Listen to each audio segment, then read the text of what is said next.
नमस्कार, आप देख रहे हैं जी न्यूज। आपके साथ हूं मैं रुबिका लियाकत। उत्तर प्रदेश विधानसभा चुनाव के आज 5वें चरण की वोटिंग अब से कुछ ही देर में शुरू होने वाली है। इनफैक्ट अगर मैं कहूं कुछ ही मिनट में शुरू होने वाली है तो गलत नहीं होगा। आज 11 जिलों की 51 विधानसभा सीटों पर मतदान हो रहा है।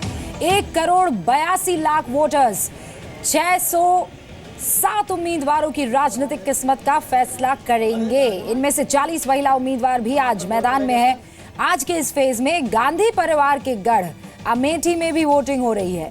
अमेठी सीट पर गठबंधन के बावजूद कांग्रेस और समाजवादी पार्टी दोनों के उम्मीदवार आमने सामने हैं। अमेठी में तो इस बार बहुत ही दिलचस्प मुकाबला है। आगे इस मुकाबले के बारे में आपको बताएंगे, लेकिन जल्दी से इस 5वें चरण के बारे में आपको जानना जरूरी है। कांग्रेस की तरफ से राजघराने से जुड़े कांग्रेस सांसद संजय सिंह की जो दूसरी पत्नी है अमिता सिंह, वो चुनावी मैदान में है। ये मैं अमेठी की बात कर रही हूं। उधर बीजेपी ने संजय सिंह की पहली पत्नी गरिमा सिंह को उम्मीदवार बनाया है। समाजवादी पार्टी जो कि राज्य में कांग्रेस के साथ गठबंधन कर चुनाव लड़ रही है, यहां पर कोई गठबंधन नहीं है। समाजवादी पार्टी की ओर से रेप के आरोपी गायत्री प्रजापति यहां ताल ठोक रहे हैं। अच्छा, आपको ये बता दूं कि अभी जो आप ये तस्वीर देख रहे हैं ये लाइव तस्वीरें हैं। सुबह सुबह तैयारियां पूरी हो गई है। वोटर्स जो हैं पहुंच चुके हैं अपने अपने मत के प्रयोग के लिए।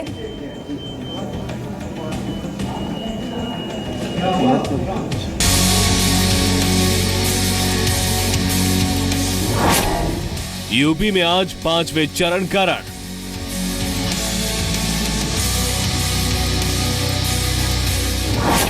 ग्यारह जिलों की 51 सीटों पर वोटिंग।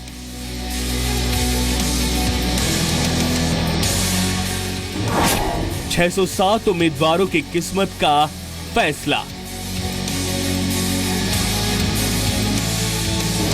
गांधी परिवार के गढ़ में सियासी संग्राम। उत्तर प्रदेश की चुनावी जंग अब निर्णायक दौर में पहुंच चुकी है। राज्य में आज 5वें चरण के लिए वोट डाले जा रहे हैं। इस चरण में 1,82,00,000 वोटर अपना मनपसंद उम्मीदवार चुनने के लिए वोट डाल रहे हैं।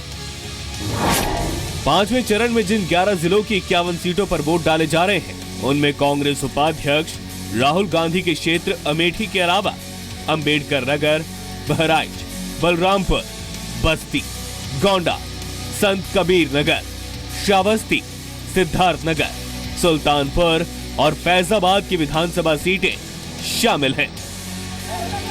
अमेठी में जहां राहुल की अग्नि परीक्षा है, तो वहीं बीजेपी के लिए भी ये तय करने का मौका है कि लड़ाई को राहुल बनाम स्मृति का रंग देने की उसकी कोशिश कुछ रंग लाई या नहीं। इस फेज में बीजेपी के 50 और बीएसपी के 51 उम्मीदवार मैदान में हैं। समाजवादी पार्टी के 43 और कांग्रेस के 14 उम्मीदवार किस्मत आजमा रहे हैं। वहीं आरएलडी के भी 31 उम्मीदवार मैदान में ताल ठोक रहे हैं। पहले इस चरण में 52 सीटों पर चुनाव होना था, लेकिन अंबेडकर जिले की अलापुर सीट से चुनाव लड़ रहे समाजवादी पार्टी के उम्मीदवार की मौत के बाद वहां चुनाव की तारीख बढ़ाकर 9 मार्च कर दी गई है। पिछले यानी 2012 के विधानसभा चुनाव की बात करें तो यह समाजवादी पार्टी का दबदबा था। 51 सीटों में से समाजवादी पार्टी को सबसे ज्यादा 36 सीटों पर जीत हासिल हुई थी। बीजेपी और कांग्रेस ने 5-5 सीटों पर कब्जा जमाया था। वहीं बीएसपी को सिर्फ 3 सीटों से संतोष करना पड़ा था। 5वें फेज में 51 सीटों पर कानून व्यवस्था, विकास और रोजगार प्रमुख मुद्दे हैं। बहराइच, श्रावस्ती और सुल्तानपुर में पलायन भी अहम मुद्दा है। पूर्वांचल में दिमागी बुखार से हुई मौतों का मुद्दा भी काफी संवेदनशील है। वहीं नोटबंदी को लेकर बीएसपी और समाजवादी पार्टी बीजेपी पर लगातार हमले कर रही है। दूसरी तरफ बीजेपी नोट बैन को सही फैसला बताकर वोट मांग रही है।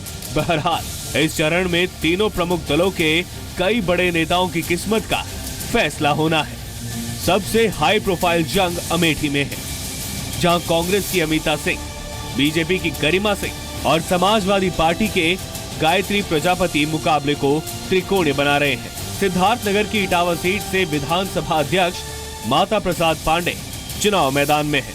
5वें चरण में जहां समाजवादी पार्टी के सामने अपनी जमीन बनाने की चुनौती है, वहीं बीजेपी और बीएसपी ने भी अपनी पूरी ताकत झोंककर यहां बढ़त बनाने की भरसक कोशिश की है। एसपी से गठबंधन के बाद कांग्रेस भी चमत्कार की उम्मीद कर रही है, लेकिन जनता पर किसका जादू चला, इसका फैसला तो 11 मार्च को हो पाएगा। ब्यूरो रिपोर्ट, जी मीडिया। और जैसा हम आपको बता रहे हैं, जी न्यूज़ की ये सबसे बड़ी कवरेज है 5वें फेज के लिए। वोटिंग कहां हो रही है, कैसे कैसे हो रही है और कहां पर है त्रिकोणीय और दिलचस्प मुकाबला, ये बताने के लिए अलग अलग रिपोर्टर्स हमारे मौजूद हैं। फिलहाल सबसे पहले फैजाबाद का रुख करते हैं, क्योंकि वहां से हमारे साथ विशाल जुड़ गए हैं और ताज़ा तस्वीरें हम तक वो पहुंचाने वाले हैं। मत भूलिए, ये 11 जिले बहुत बहुत महत्वपूर्ण हो जाते हैं अगर यूपी की सत्ता पर आपको काबिज होना है तो। विशाल, सुप्रभात, गुड मॉर्निंग। सबसे पहले तो तस्वीरें दिखा दीजिए सबसे बड़े पर्व। बिल्कुल रूबिका जी, गुड मॉर्निंग। और मैं आपको दिखाता हूं, मैं अशरफी भवन चौराहे के बूथ पर हूं अयोध्या में। यहां पर साधु संतों का वोट सबसे ज़्यादा है इस बूथ पर। इसके अलावा सुबह 7 बजने से कुछ मिनट जब रह गए थे, उससे पहले यहाँ पर आप देख सकते हैं कुछ लोग आकर लाइनों में लग गए हैं। अंदर अभी कुछ प्रक्रिया चल रही है और मतदान फिलहाल शुरू हो गया है। पहले वोटर के तौर पर एक लोगों ने एंट्री भी ली है अंदर। तो यहाँ पर 7 बजते ही मतदान को लेकर काफ़ी उत्साह है। और दूसरी चीज़, अयोध्या में जहाँ पर मैं मौजूद हूँ, ये साधु संतों का इलाका माना जाता है। यहाँ पर सबसे ज़्यादा वोटर्स के रूप में साधु संत हैं और वो भी सबसे पहले निकलकर अपने मतदान का प्रयोग करने के लिए यहाँ पहुँचे हैं। रूबिका, फैजाबाद में तो इस बार बहुत दिलचस्प मुकाबला होगा विशाल, इसलिए क्योंकि दोनों की साख है यहाँ पर। बीजेपी की भी जो लोकसभा में अच्छा खासा प्रदर्शन किया था, समाजवादी पार्टी ने यहाँ पर 2012 में 4 की 4 सीटें हैं, एक को छोड़ के अपने कब्जे में कर ली थी।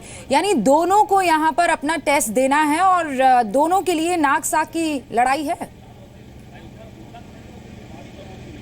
बिल्कुल रूबिका, क्योंकि अयोध्या जो सीट है वो बहुत लंबे समय से भारतीय जनता पार्टी के पास थी, लेकिन 2012 के चुनाव में बीजेपी के लल्लू सिंह जो प्रत्याशी थे वो चुनाव हार गए थे। वो फिलहाल बीजेपी के लोकसभा सांसद है फैजाबाद से। फैजाबाद की 5 विधानसभा में से 4 विधानसभा समाजवादी पार्टी 2012 के चुनाव में जीती थी, तो इसलिए समाजवादी पार्टी की भी साख दांव पर है। तो दूसरी तरफ बीजेपी के सामने चुनौती यह है कि वो अयोध्या सीट को कैसे अपने खाते में लेकर आए, जो कि उनकी परंपरागत सीट मानी जाती है। और लोकसभा चुनाव में क्योंकि बीजेपी यहां जीती थी, तो जाहिर तौर पर सीटों की संख्या बढ़ाने की भी चुनौती बीजेपी के सामने है। और सबकी निगाह अयोध्या पर इसलिए भी है क्योंकि यहां से अखिलेश यादव के करीबी जो मंत्री हैं पवन पांडे, जिन्हें कई बार बर्खास्त किया गया था, पार्टी से भी निकाला गया था, वो चुनाव लड़ रहे हैं। दूसरी तरफ बीजेपी की तरफ से वेद प्रकाश गुप्ता चुनाव लड़ रहे हैं। तो अयोध्या सीट सबसे ज्यादा इस वक्त चर्चा में है अपने कई चीजों को लेकर। और जब भी अयोध्या का नाम आता है तो राम का नाम कोई नहीं भूल सकता है, क्योंकि चुनाव आते ही राम का नाम भी याद आता है रूबिका। तो इसलिए राम की सियासत भी यहीं से होती है और राम नाम को लेकर हर पार्टियां आगे आती है, इसमें कोई पीछे नहीं हटता है। मतलब ये पहले भी देखा गया है कि जैसे ही आप इस चरण की वोटिंग के नजदीक पहुंचने जाते हैं, वो तमाम बयानात आने लगते हैं किसी भी पार्टी से विशाल, वो पोलराइजेशन की, ध्रुवीकरण की कोशिश बहुत स्ट्रांगली होने लग जाती है। लेकिन बीएसपी ने भी इस बार हिस्ट्री तो क्रिएट कर दी है विशाल।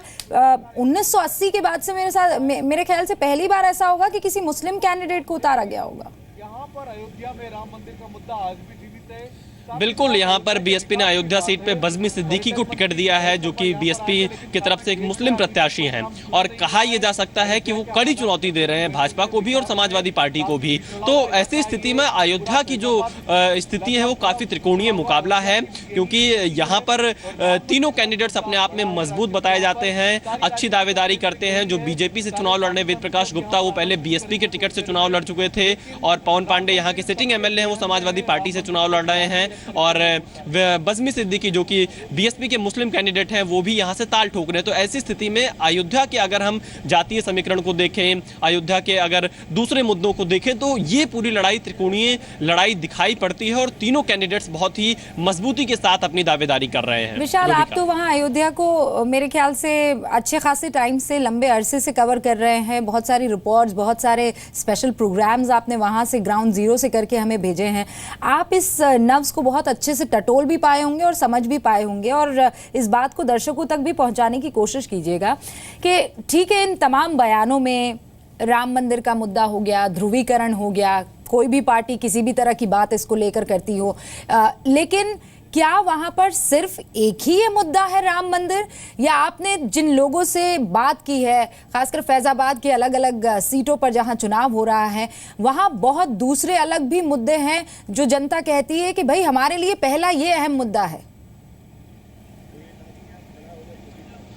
देखिए रूबिका, दो चीज़ें हैं यहाँ पर, क्योंकि अगर अयोध्या का आप जिक्र करेंगी तो यहाँ पर राम के नाम को नहीं हटाया जा सकता और नहीं भूला जा सकता है। लेकिन दूसरी अगर हम बात करें तो विकास जो सबसे बड़ा मुद्दा है, अगर यहाँ पांचों विधानसभा पर हम नज़र डालें, चाहे वो रुदौली, अयोध्या, गोसाईगंज, बीकापुर, मिल्कीपुर, तो पांचों विधानसभा में विकास सबसे बड़ा मुद्दा है। और अगर हम खास तौर पर अयोध्या की बात करें, अयोध्या जो कि पर्यटन नगरी के तौर पर भी जाना जाता है, यहाँ पर कई ऐसे महत्वपूर्ण स्थल हैं जहाँ पर पर्यटक भारी संख्या में आते हैं, लेकिन जो सुविधाएं पर्यटकों को मिलनी चाहिए उस तरह की सुविधा नहीं है। जो यहाँ की प्रमुख सड़क है हनुमानगढ़ी और बिरला धर्मशाला से लेकर नया घाट तक, उस सड़क की स्थिति भी काफी अच्छी नहीं है। राम की पैड़ी जो कि सबसे बुरी स्थिति में इस वक्त है यहाँ पर, उस पर भी ना केंद्र सरकार की निगाह गई, ना राज्य सरकार की निगाह गई। तो कुछ ऐसे प्रमुख मुद्दे हैं, और इसके अलावा बिजली और रोजगार, ये भी यहाँ के प्रमुख चुनावी मुद्दे हैं। लेकिन रूबिका, जब वोटिंग का वक्त आता है, क्योंकि अगर हम लोगों से बात करते हैं तो उस वक्त उन्हें विकास के मुद्दे, रोजगार के मुद्दे, बिजली का मुद्दा,